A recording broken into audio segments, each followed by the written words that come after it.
It was a cloudy day on Sodor. The cloud had blocked the sun, and the sky was all gray. The engines were working very hard. They tried to work very fast so that they could go back to their warm sheds.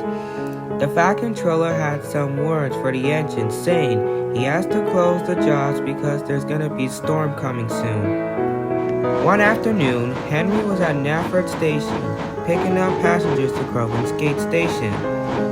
He was the only one to do this job because the Fat Controller chose him instead of James, who refused to do express trains because it was his fear of thunder. He hissed angrily as he was coupled up to the train. Charlie had finished shunting Henry's coaches as he arrived. Right, Henry? Charlie asked. No, because there's a rainstorm coming, and the Fat Controller wanted me to take James's train, and now the train will ruin my paintwork. Henry said crossly. I could tell you a joke. Hopefully, that will get you for you to stop being a grumpy pants. Charlie said, teasing. Why did the strawberry cry?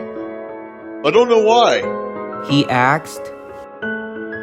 Because he found himself in the jail. Henry laughed. The joke would seem funny to him, and now he felt much better now.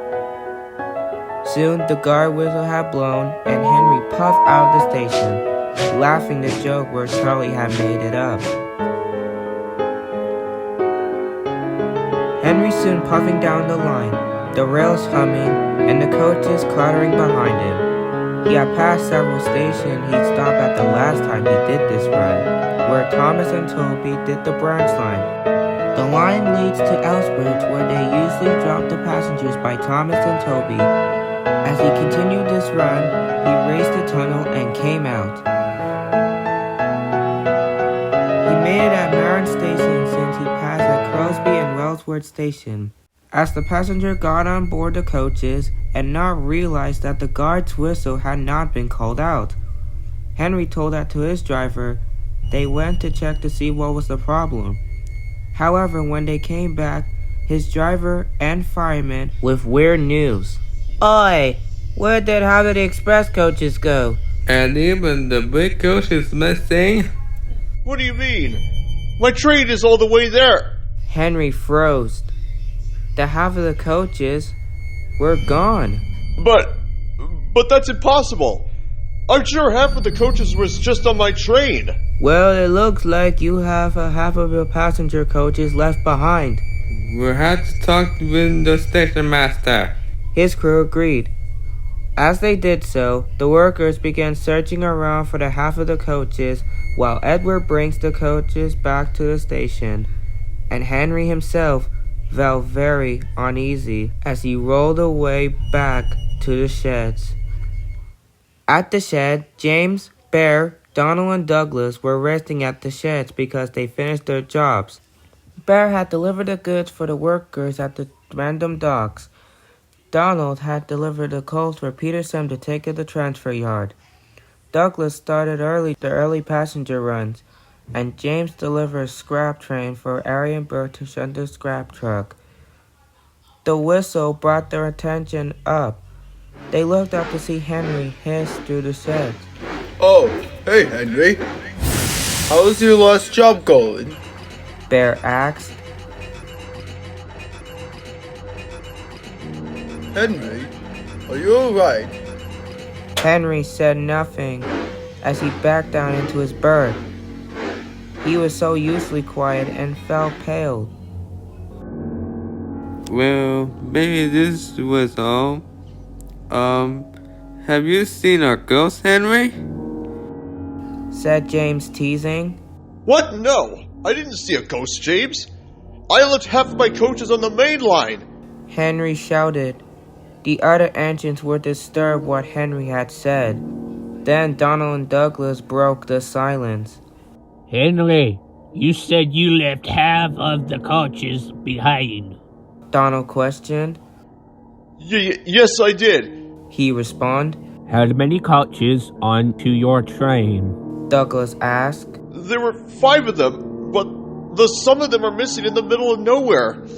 But the workmen began to search for the coaches, but They didn't found nothing. Not even a trace of the coaches has been found. It just disappeared without any passengers that was on board. There was silence in the shed, and James soon regretted after teasing Henry. Then Donald and Douglas broke the silence again. Wait, Henry, did you see an engine when you came out of the tunnel? Douglas asked. Well, no, I didn't see no engine coming out of the tunnel. And there wasn't even a back engine when I came out. He said. Then we know that engine in a long time since we arrived on Sodor. Seriously? You called that a good thing, you two? Henry asked. It's not a good thing, Henry. We know that engine is like that. The other engines knew the twins in so long that they're actually serious. Tell us, what is the engine about? Bear finished.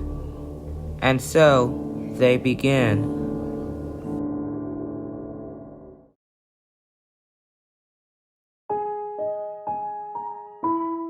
This railway would serve the expansion line, reaching from Vicarstown to the end of Tidmouth, was going to take a few years. However, this engine was a small tank engine that had no number and no letters. It has 4 wheels like the other railway engines, and the same size as Pug, but was painted dark green. This engine named Paul. He was new onto Sodor long before Donald and Douglas came. They usually talk together whenever they do their work. They even work together whenever they needed a back or a front engine. However, when big engines get on bad side, they don't have manners and never say thank you when the small engines shunt their train. But the twins usually get on good sides with the small engines that they were defended. One afternoon, Paul was at Tidmouth, filling up on water for his next goods train until his crew get back. Then the whistle came to his attention. It was a flying locomotive. While it was painted light green with an LNWR, it had a number, 8783 in its side. This engine didn't have a name and looked like a tender engine, but everyone likes to call him 8783. He was a big engine, and he turned and looked at Paul with a smirking face. I see what the director bought a kettle filthy engine to help on this railway. I think you can't pull several heavy goods trains, but we are big engines that can pull very goods and others rolling stocks as well. I bet you can't pull several heavy flatbeds. Besides, how many times have you been pulling these heavy goods? But instead, you can pull short goods trains like a big engine. After all, I can pull so many goods trains several times than you are, Paul said. But can you pull express coaches? He asked. Well, maybe, I guess. You guess. He replied. Yes, I can. I'm sure I can pull many express, but I have to shunt them every time, most times day, Paul said. You think a small little dark green engine like you can pull several many express coaches? I bet you can't. You're too small for all this heavy stuff, and you will not succeed. Never. Then Paul made out a wheeze of steam and spoke aggressively. Who do you think you are saying I will not succeed by pulling heavy express coaches? You will regret saying that I'm not going to succeed at pulling express coaches, bellowed Paul angrily. But you will not. You're just a small tank engine. You're not even strong enough to pull express coaches. You're a weak engine, filthy and broke. Suddenly, Paul made a wheeze of steam like he had never made before.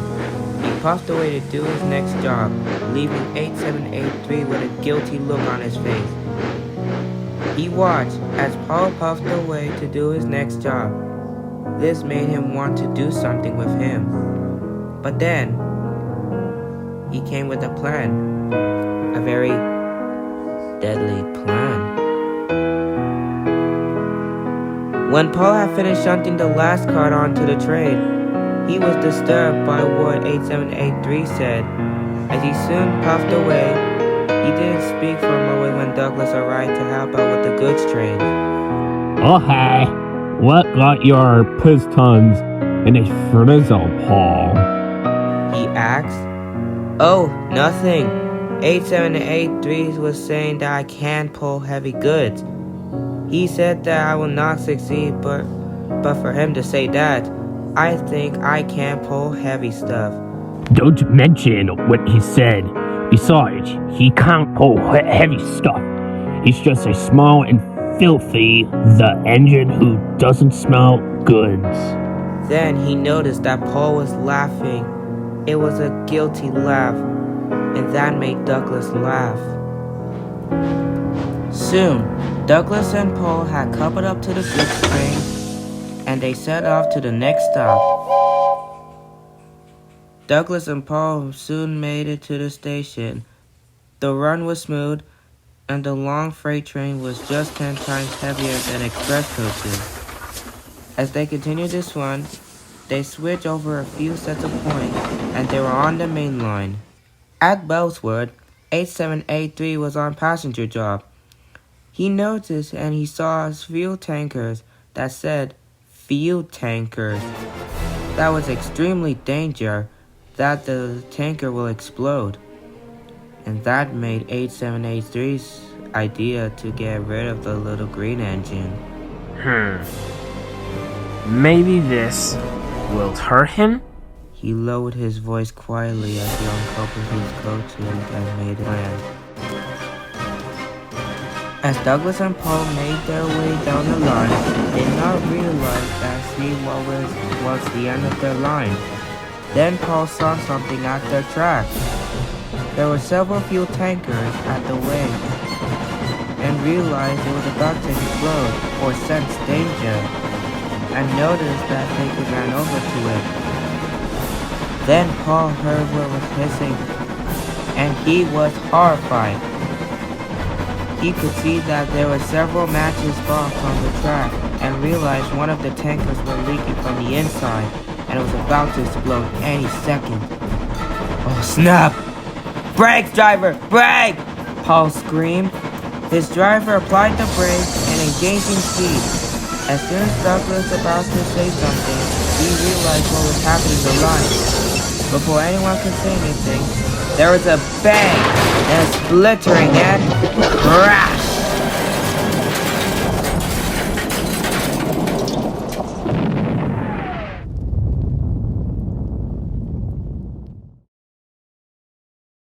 There was a long crash before it stopped suddenly. Douglas woke up with a start. He looked around and saw a disaster at the area. The whole track was on fire, but they were not the most damaged. That honor belonged to Paul's crew. They were glad that they were alive. After the incident, the fire truck and a fireman put out the fire around the area. Donald and the other engines were also there to help to clear out the line. Donald was glad that his brother was alive. He lifted up Douglas back onto the track. He was relieved Douglas wasn't hurt. However, that small engine didn't reply and was breathing quietly. The crane lifted up the engine. As soon as the twins find out what happened to the engine, when they stopped at it, they froze, and his crew screamed in horror as they looked at their engine. There, right in front of them, was a green tank engine remains of Paul. He's all dirty and broken. His face was faded, but even worse than that, he was all covered in fire and burned. His eyes were all pitch black, and he was faded, and he was breathing very hard,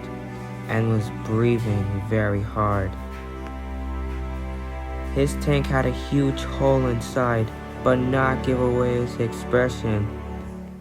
Donald and Douglas feel bad for the loss of their friend. His crew started crying and screaming at the fate of their engine. But on the distant sighting, 8783 was watching this happen as the other engine take away the green engine to cut off for scrap. It was now obvious he had killed that poor little green engine. In other words, he killed several engines, but that's just the way he liked it. The next day or the night, 8783 was on Passenger Express. He had been doing several night runs, and now he's doing his last job called the Midnight Express. The Midnight Express starts at the first station and the last stop. As he coupled up to the coaches, he was thinking about the green engine Paul, who had been on Sodor when he first arrived. Just then, Monty, the silver engine, who had been shunting the coaches for 878's job. He looked disgusted when Monty called out to him. Hey, have you heard about what happened to the green tank engine near Wellswood Station? What? Me? I had no idea what happened there. 8783 shivering, but Monty looked confused. He had known that 8783 was at Wellsworth Station, but he was at Wellsworth shunting some fuel tanks into his sidings when he left them here. Wait, when were you at Wellswood Station? He asked. I arrived like a second ago when I left. But I saw your coaches when I came back, and I noticed one of the fuel tankers went missing. Did you shunt them somewhere? What? Me? No, I didn't shunt them. Why would I do that? 8783 asked. Well, when I was checking to see if you were at the platform, you were gone. I looked around, and I saw you were shunting the fuel tankers in the middle of the line. Now 8783 saw the cause for Monty's unease. Wait, how did you know that? When I took your coaches away from here, I knew you killed that poor little green engine. Monty said. Wait, you took my coaches? Yes, and now I'm going to report to I swear, if you, everyone, about what I did to that green engine, you're next. Just then, the guard's whistle called out, and 8783 hopped out of the station, smirking, leaving Monty with an angry face. He rolled away to the sheds, vowing to keep quiet while he did it. As 8783 was puffing on the line, still thinking about what Monty had said, but he didn't care what the Topham Hat's going to say. As he made it down to the first station, his driver spoke to him about the track near Wellsworth, said the track will be repaired for tomorrow, so they have to go to the viaduct where it leads to Crosby Station. As 8783 made his way to the next station, he puffed through the tunnels and came out. He soon made it to Crosby Station where passengers come from the Midnight Express. As the passenger got on board, no guard had been called out. Just then, the driver and fireman began to hear puffing sounds that weren't their own. They went back to see what it was, but then realized some of the half of the coaches had been missing. They went back at the engine to find where they left them. And they found their engine. Then what happened? Bear asked. His face has been missing, and one of the coaches were nowhere to be found. The engine's crew went to the nearest signal box to report at Works train for a missing coaches and the expression to take the engine away for scrap. Donald paused, shivering. We don't know what happened to the 8783. A works train arrived to find the missing coaches, and the engine's crew returned for the engine along with the workers. They showed where the engine's spark box used to be, but there was nothing at the platform. No trace of an engine. The works train returned to the coaches, back to the station, while the workers began searching for 8783. but there's no sign of him. Not even a trace of an engine.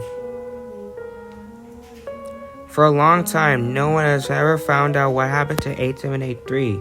The Midnight Express was discontinued on the surface. Those of the passengers who brought the ticket for the midnight were unavailable. What happened to 8783, and where is he now? But they heard rumors of the workers about noises on foggy night. They all told us the same thing. It sounded like there was an engine puffing along with two coaches was painted red and cream, just like ones from the Midnight Express. They seemed the spirits of Paul, of his suffering. But no one has found 8783 and what happened to him.